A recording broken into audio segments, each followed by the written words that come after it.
Now, very rarely does a Tier 2 or a Tier 3 airport garner the kind of attention that the inauguration of the Ayodhya airport is garnering at the moment. All eyes on that unveiling of the state-of-the-art airport on December 30th by the Prime Minister. Joining me right now is Union Civil Aviation Minister, Mr. Jyotiraditya Scindia, sir. How special has this project been? There's not been as much attention possibly on an airport unveiling for a very, very long time, sir. It's a very special moment, Polma, for not only Ayodhya. I believe it's a special moment not only for the state of Uttar Pradesh. I believe that it's not a special moment only for the people across the length and breadth of India, 140 crore of us. But I believe that it's a special moment for every single individual that inhabits this planet, that has an emotional attachment with our religion and with Lord Ram. And I think that the Prime Minister's resolve and his commitment to take the dreams of people in India, and this is a dream that has been seeded almost 500 to 1,000 years ago, to make that into his sankalp and then to carry that sankalp through to Siddhi. And you are seeing the most vibrant example of that in the journey of the development of the Ram Mandir. 22nd of January is going to be a very important day for all of us across the world. And I think the beginning of that will be tomorrow with the inauguration of a world-class station, a world-class airport in Ayodhya. And most importantly, his direction very clearly that India must not only emerge as an economic power, but must emerge as an Adhyatmik Shakti, Sanskritic Shakti, a cultural power as well. And therefore in each one of our airports you see now an exposition of the local culture, the local heritage, and even in the Ayodhya airport, the Vastukala, the Akar of the architecture of the Ram Mandir is espoused in the architecture of the Ayodhya airport.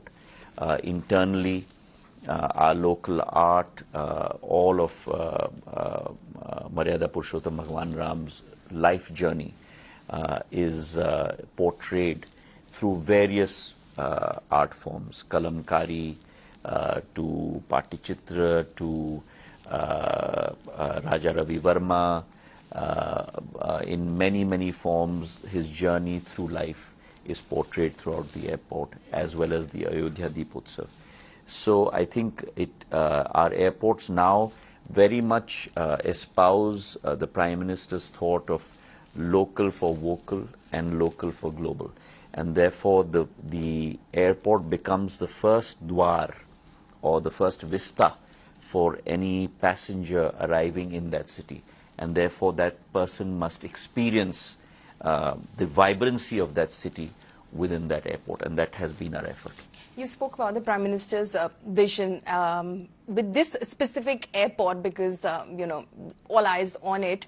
Were there any special instructions, any sort of ideas or thoughts that he may have had as well? He was very firm in his resolve that it must exhibit the local flavor of Ayodhya, the heritage of Ayodhya, and also be very modern in its facilities. And you will see a combination of that tomorrow. It's a 6,500 square meter facility. We have about 15 aprons.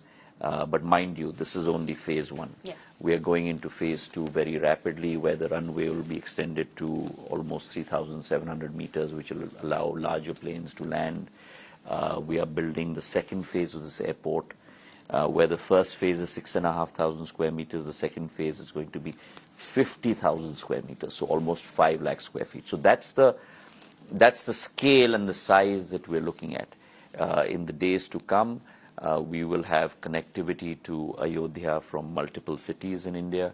and hopefully with the expansion in the days to come also international connectivity. Was it some sort of a race against time as well to deliver this airport? Because it started in February last year. It certainly was, and we have achieved this in a 20-month time frame, which has been a record, and especially for Airports Authority of India, which is a government-owned PSU, to set up that airport in this record time has been extremely exciting and at the same time very commendable.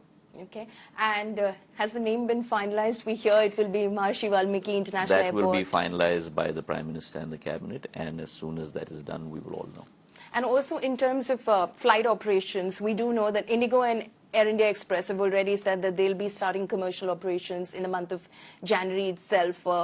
What more can you tell us possibly about that? So we've got multiple airlines that have evinced interest.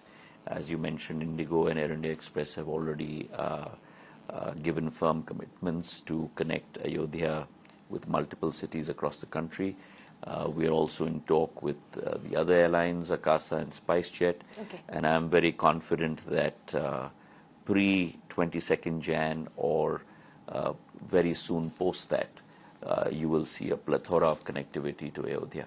Ayodhya has been transformed under Prime Minister Narendra Modi's leadership and Chief Minister Yogi Adityanath's execution into a modern city with tremendous heritage flavor to it.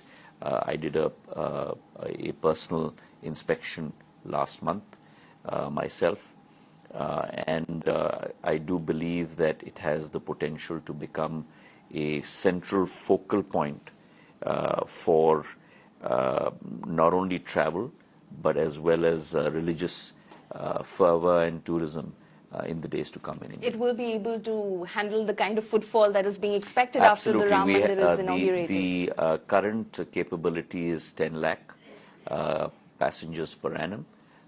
With the phase 2, which we will be moving very quickly after this inauguration, that capability will go up to 60 lakh per annum.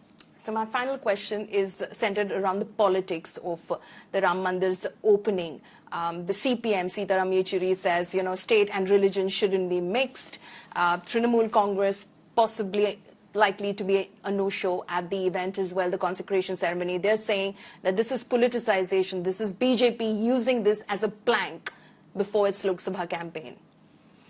Well, I think that those that are invited are looking for a way out to be not present on a political standpoint, and it's with great regret that a person whose name includes both Sita ji and Bhagwan Ram himself is choosing not to attend, even though he's been invited.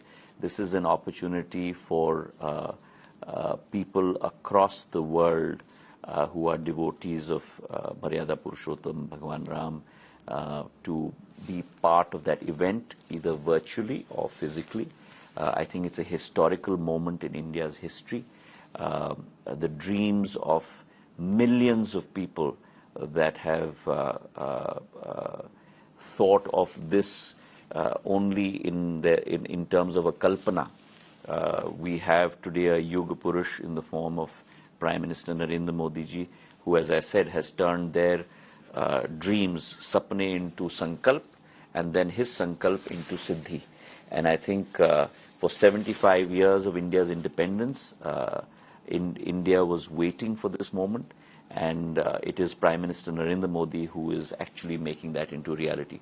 It's also a very emotional moment for me personally, because my grandmother, Rajmata Jyotiraditya Scindia, was very deeply involved with this movement, and therefore personally for me it's a very emotional moment as well. Just final question. So, what do you have to say to those, for instance, the Congress today saying Ram Mandir gets inaugurated on January 22nd, then the Prime Minister will go to Abu Dhabi to inaugurate what will be the biggest Hindu temple in the UAE. So this is majority appeasement. So there are those that